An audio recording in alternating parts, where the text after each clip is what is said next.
യാഗപീഠം alter part 2. കഴിഞ്ഞ ദിവസം പാർട്ട് 1 യാഗപീഠത്തിൻ്റെ തുടക്കമായിരുന്നു.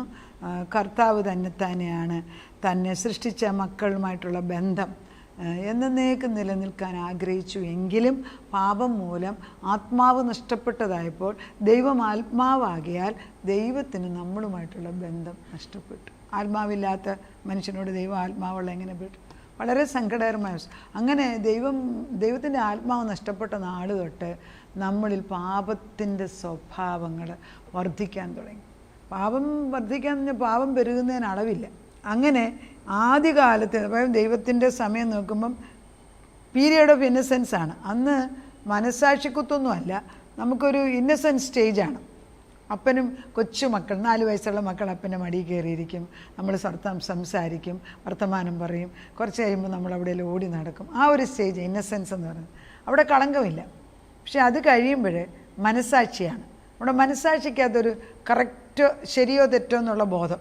അത് ഈ ആദത്തിനെ പാപം ചെയ്ത് ഭൂമിയിലോട്ട് ഇറക്കി വിട്ടപ്പം തൊട്ട് ആദത്തിന് മനസ്സിലായി ചെയ്തത് തെറ്റിപ്പോയെന്ന്. അപ്പോൾ ഇടയ്ക്കിടയ്ക്ക് ദൈവത്തെ കാണാൻ വേണ്ടി ദൈവം പറഞ്ഞനുസരിച്ച് യാഗം കഴിക്കവൻ. അപ്പോൾ ആദത്തിൻ്റെ മക്കൾ അത് കണ്ടുപഠിച്ചിട്ടുണ്ട്. നമ്മൾ വേദപുസ്തകത്തിൽ നോക്കുമ്പോൾ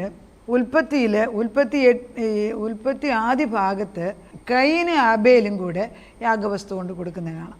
അവിടെ കൊടുക്കുമ്പോൾ ദൈവം തമ്പുരാൻ ഹാബേലിൻ്റെ ബലി സ്വീകരിച്ചു. കാരണം അവൻ്റെ ഹൃദയം ശുദ്ധമാണ്. ദൈവം ഹൃദയത്തിലാണ് നോക്കുന്നത്, ശുദ്ധമാണ്. മറ്റവൻ കുറച്ച് സ്ഥാനം കൊണ്ട് കൊടുത്തു, ദൈവത്തിന് പ്രീതി. അതോടുകൂടി കയീന് ദേഷ്യം വന്നു. കയീന് ദേഷ്യം വന്നിട്ട് ഹാബേലിനെ വിളിച്ചുകൊണ്ട് പോയി വയലിൽ കൊണ്ടുപോയി അടിച്ചു കൊല്ലുകയാണ്. അപ്പോൾ ദൈവം ചോദിക്കുന്നു, എൻ്റെ സഹോദരൻ എവിടെയെന്ന് ചോദിക്കുന്നു. ഞാൻ എൻ്റെ സഹോദരൻ്റെ സൂക്ഷിപ്പുകാരനാണോ എന്നൊരു ചോദ്യം തിരിച്ചു ചോദിക്കുന്നു. അപ്പോൾ ദൈവം പറയുന്നു, സഹോദരൻ്റെ രക്തം ഭൂമിയിൽ നിന്ന് കരയുന്നത് എനിക്ക് കേൾക്കാമല്ലോ എന്ന്.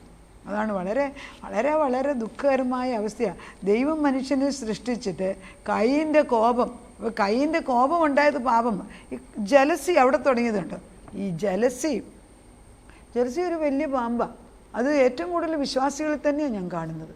നമ്മൾ പലരെയും പ്രശംസിക്കുന്ന ഉടനെ നമ്മൾ ആത്മാർത്ഥമായിട്ട് പ്രശംസിക്കുകയാണെങ്കിൽ ക്വയറ്റായിട്ട് പ്രശംസിച്ചാൽ മതി. എല്ലാവരുടെയും മുമ്പ് വെച്ച് പറയേണ്ട ആവശ്യമില്ല. പലതും ചിലത് എല്ലാവരും കേൾക്കാം. പക്ഷെ കഴിവതും ഒത്തിരി പ്രശംസയായിട്ട് തോന്നിക്കുന്നത് നമ്മൾ പറഞ്ഞിട്ട് കാര്യമില്ല. കാരണം അവർക്കല്ല പ്രശംസ കൊടുക്കേണ്ടത്, ദൈവത്തിനാണ്. അതെപ്പോഴാണ് അത് നമ്മളിങ്ങനെ ഒരാൾ പ്രശംസിക്കുമ്പോഴേ സൂക്ഷിച്ചോണം. അവർ നമ്മളെ അടിച്ചു താഴ്ത്താനുള്ള പരിപാടിയാണ്. നമ്മൾ ശ്രദ്ധിക്കണം. അത് വളരെ നിർബന്ധമായ ഒരു പോയിൻ്റാണ് ഞാൻ ഈ പറഞ്ഞിരുന്നത്. കയ്യിന് ഏറ്റവും കോപം എന്തിനൊക്കെ നിനക്കും നല്ലതുകൊണ്ട് കൊടുക്കരുതായിരുന്നു. യഹോവ ഹാബേലിലും അവൻ്റെ വഴിപാടിലും പ്രസാദിച്ചു, കയീനിലും അവൻ്റെ വഴിപാടിലും പ്രസാദിച്ചില്ല. അവിടെ യാഗം നടന്നു. കയീന് ഏറ്റവും കോപമുണ്ടായി, അവൻ്റെ മുഖം വാടി. യഹോവ കയീനോട് പറഞ്ഞു, നീ കോപിക്കുന്നത് എന്തിനാ? നിന്റെ മുഖം എന്ത് സ്നേഹമായിട്ട് ചോദിക്കുന്നു, എൻ്റെ മുഖം എന്തിനാ വാടുന്നത്? നീ നന്മ ചെയ്യുന്നുവെങ്കിൽ പ്രസാദമുണ്ടാകില്ലയോ? നീ നന്മ ചെയ്യുന്നില്ലെങ്കിലോ പാപം വാതിക്കൽ നിൽക്കുന്നു, അതിൻ്റെ ആഗ്രഹം നിങ്കലേക്കാകുന്നു, നീയോ അതിനെ കീഴടക്കണം. ഇതാണ് ദൈവം ആദ്യം കൊടുത്തത്. നന്മ ചെയ്യുന്ന ആ ഒരു ദൈവീക സ്വഭാവം മാറിപ്പോകുന്നു.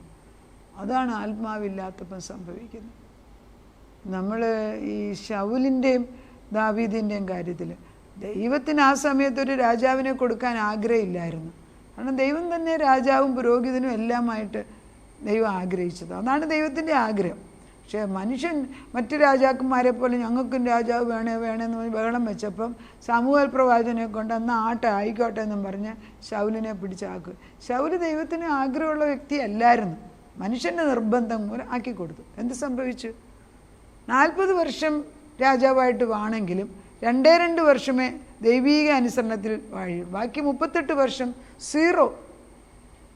ദൈവത്തിൻ്റെ ബുക്കിനകത്ത് എഴുതിയിട്ടില്ല മറ്റേ 38 വർഷം.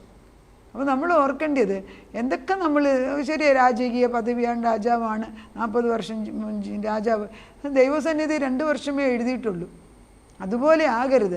സുവിശേഷം ചെയ്യുന്ന ഓരോ വ്യക്തിയോടും ഞാൻ പറയുക, ദൈവാത്മാവ് പറയുന്നത് മാത്രം ചെയ്താൽ മതി. മറ്റുള്ളവരുടെ മുഖത്തേക്ക് അവരുടെ പ്രശംസ നോക്കാതെ ദൈവത്തിൻ്റെ ആത്മാവിൽ ദൈവത്തിലേക്ക് തിരിച്ചു നോക്കി കർത്താവിൽ നിന്ന് അനുഗ്രഹം വാങ്ങിച്ച് ആ നന്മ ചെയ്യാൻ നമ്മളെ ദൈവം ബലപ്പെടുത്തട്ടെ. അപ്പം കയ്യിന് ദേഷ്യം വന്നു, കയ്യിന് അവനെ കൊന്നു. അപ്പോൾ ദൈവം ചോദിക്കുന്നു നിൻ്റെ സഹോദരൻ എവിടെയെന്ന് ചോദിച്ചു. ഞാൻ അവൻ്റെ കാവൽക്കാരന്. അപ്പോൾ മറുത്ത് പറയുന്ന സ്വഭാവമായി. കോപം, പിന്നെ തിരിച്ചു പറച്ചിൽ. ഈ ചിലർ പ്രായമുള്ളവർ പ്രായം ഇല്ലാത്തവർ നമ്മൾ വചനം പഠിപ്പിക്കും. അവർ മെച്യൂറല്ല, പക്ഷേ അവർക്ക് ചിലപ്പോൾ ദേഷ്യം വരുമ്പം അവരുടെ വായിൽ നിന്ന് ചില കാര്യങ്ങൾ പൊങ്ങി വരും. അപ്പോഴാണ് നമ്മളോടുള്ള ദേഷ്യം കൊണ്ടല്ല, അവരുടെ ഉള്ളിൽ കിടക്കുന്നതായ ആ ചെളി അത് ക്ലീൻ ചെയ്തിട്ടില്ല, ശുദ്ധീകരിച്ചിട്ടില്ല, അത് പെട്ടെന്ന് ഇങ്ങനെ പൊങ്ങി വരും. അതിന് എക്സാമ്പിൾ പറയാമെങ്കിൽ ചില ഭാര്യ ഭർത്താക്കം എനിക്കറിയാവുന്നവർ തന്നെയാണ്. അവർക്ക് ഇടയ്ക്കിടയ്ക്ക് സ്പൊറാഡിക്, അതായത് പെട്ടെന്ന് ദേഷ്യം വരുന്ന സ്വഭാവങ്ങൾ പൊങ്ങി വരും ഇടയ്ക്കിടയ്ക്ക്, എപ്പോഴും ഇല്ല. അങ്ങനെയുള്ള സമയത്ത് ഇവർ ഒരു കാറിനകത്ത് ഇവരെ കൊണ്ടുപോകും, അപ്പനും അമ്മയും മക്കളുമായിട്ട്. കാറ് സ്റ്റാർട്ട് ചെയ്യുന്ന നിമിഷം തൊട്ട് കാറ് പോയി തിരിച്ചു തരുന്നിടം വരെ മറ്റവരാരും മിണ്ടരുത്. ഈ അപ്പൻ ഒരേ കുറ്റം പറഞ്ഞുകൊണ്ടിരിക്കും. കാരണം അദ്ദേഹത്തിനകത്തുള്ള ഫിൽത്ത് മുഴുവൻ, അഴുക്ക് മുഴുവനും ഈ കാറിനകത്ത് നിറഞ്ഞിട്ട് ബാക്കിയുള്ളവരോട് കേൾക്കണം. നടന്ന സംഭവങ്ങളാണ് ഞാനീ പറയുന്നത്. ഇതുപോലെ എത്രയോ ഇൻസിഡൻറ്റ്. വചനം പറയുന്ന പാസ്റ്റേഴ്സ് വീട്ടിൽ ചെല്ലുമ്പോൾ ബെൽറ്റ് എടുത്തിട്ട് ഭാര്യയായിട്ട് അടിക്കും. അവർ നമ്മുടെ അടുക്ക വന്ന് കരയും. എല്ലാവരും ഇല്ല കേട്ടോ, എല്ലാവരും ഇല്ല, ചിലരുടെ കാര്യം ഈ പറയുന്നു. അപ്പം നമ്മൾ മനസ്സിലാക്കേണ്ടത് മനുഷ്യൻ്റെ തേജസ് ഇല്ലാതാക്കാൻ ഏത് സമയവും പിശാച് കയറി വരും. കയീനും ആബേലിനും എന്ത് പാപം അവിടെ ഉണ്ടായിരുന്നത്, ഇഷ്ടം പോലെ എല്ലാം മുമ്പിലില്ലേ, എന്നിട്ടും അവർ പാപം ചെയ്തു. അപ്പം ദൈവ തേജസ് നമ്മളിന്ന് പോകുമ്പോൾ പാപം ചെയ്യും, നിർമ്മത പാപം ചെയ്യും. അതൊരു കോമൺ തിങ്ങാണ്. അതിനകത്ത് നമ്മൾ പിന്നെ നിൻ്റെ ജന്മനായുള്ള സ്വഭാവം എല്ലാം പൊങ്ങി വരും. അപ്പോൾ നമ്മൾ കാവൽക്കാരനും എല്ലാം ഒന്നും അല്ലാതായി, സഹോദരന്മാർ തമ്മിൽ വഴക്കായി. ഇനി നമുക്ക് നോക്കുമ്പോൾ നോഹയുടെ കാലത്ത്, അപ്പോൾ ഈ 6-ാം അധ്യായപ്പോഴത്തേക്ക് ഉൽപ്പത്തിയുടെ 6-ാം അധ്യായപ്പോൾ ദൈവം കരയാൻ തുടങ്ങി. മനുഷ്യനെ സൃഷ്ടിച്ചതിൽ ദൈവം സങ്കടപ്പെടുന്നു. അതുവരെയും ദൈവം ഉണ്ടാക്കിയതെല്ലാം നല്ലതെന്ന് പറഞ്ഞ് ദൈവം ഇപ്പം പറയാണ് ഞാൻ മനുഷ്യനെ ഉണ്ടാക്കിയതിൽ സങ്കടപ്പെടുന്നു. എന്ത് സങ്കടമല്ലേ ആ സങ്കടം! എന്താ?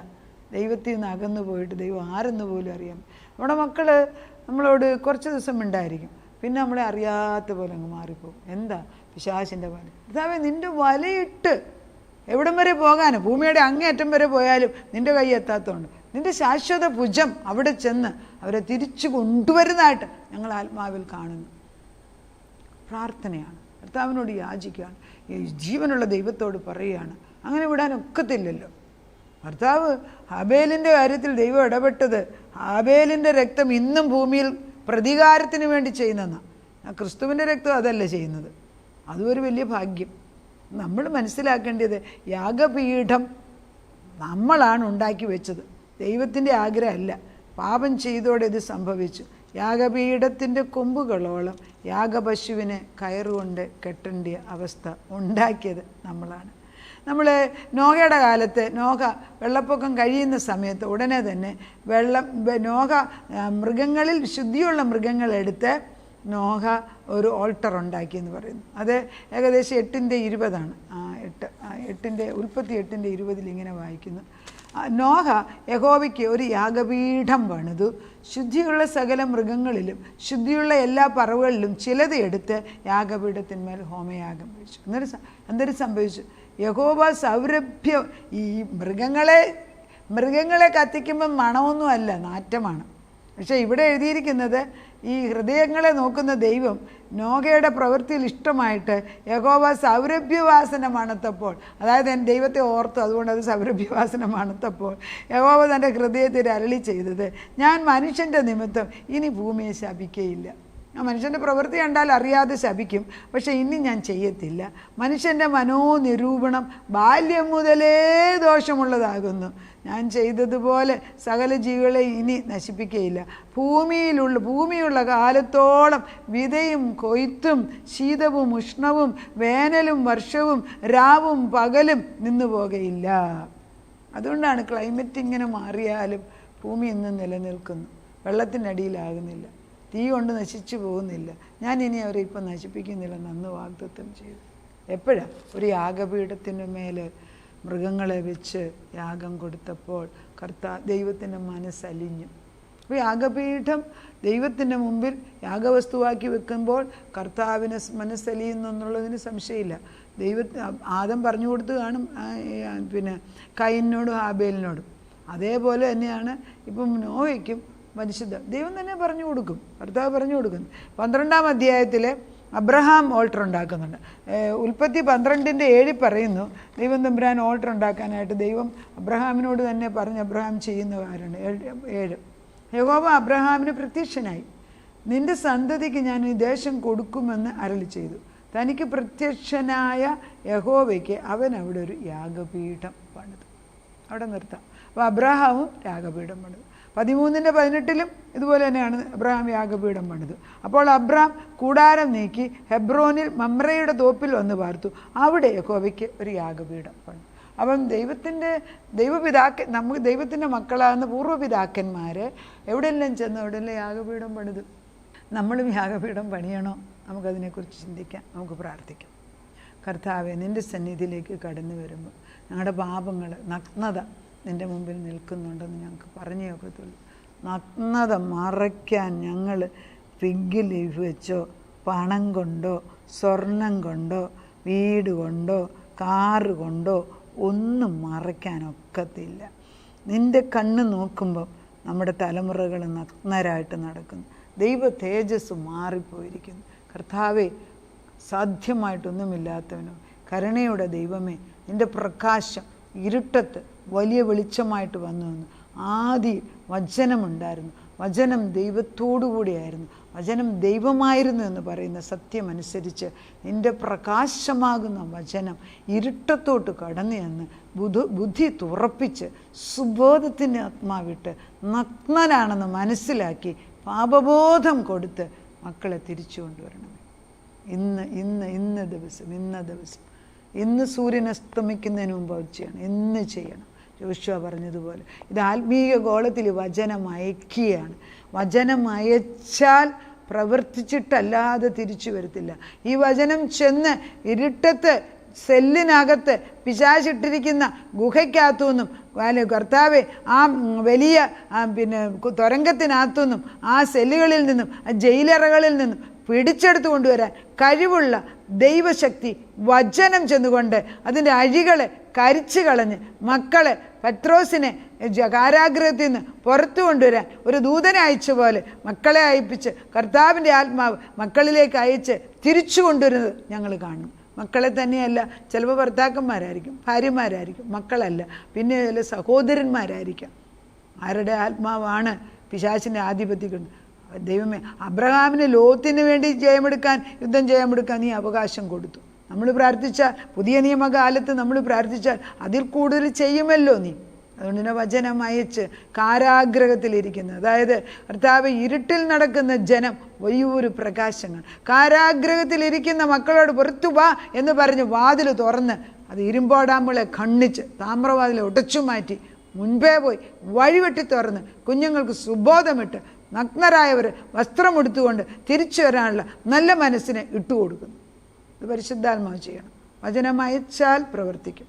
അത് പ്രവർത്തിച്ചിട്ട് അതിശക്തനായ ദൈവത്തിൻ്റെ വചനം ചെന്നുകൊണ്ട് എവിടെ ഭൂമിയിൽ ഏത് ഭാഗത്തിരുന്നാലും, പാതാളത്തിലായിരിക്കാം, ആകാശമണ്ഡലത്തിലായിരിക്കും, ഭൂമിയിലായിരിക്കും, എവിടെയാണെങ്കിലും നിൻ്റെ ആത്മാവ് ചെന്ന് ഹേമിച്ചിട്ട് കുഞ്ഞുങ്ങളെ തിരിച്ചു കൊണ്ടുവരുന്ന ദൈവം നീ ഞങ്ങൾ തലമുറ നഷ്ടപ്പെടാൻ നീ നിൻ്റെ മക്കളല്ല, നമ്മുടെ അല്ലല്ലോ, ദൈവത്തിൻ്റെ മക്കളെ തിരിച്ചു കൊണ്ടുവരാൻ ആരിടിവിൽ നിന്ന് പ്രാർത്ഥിക്കും.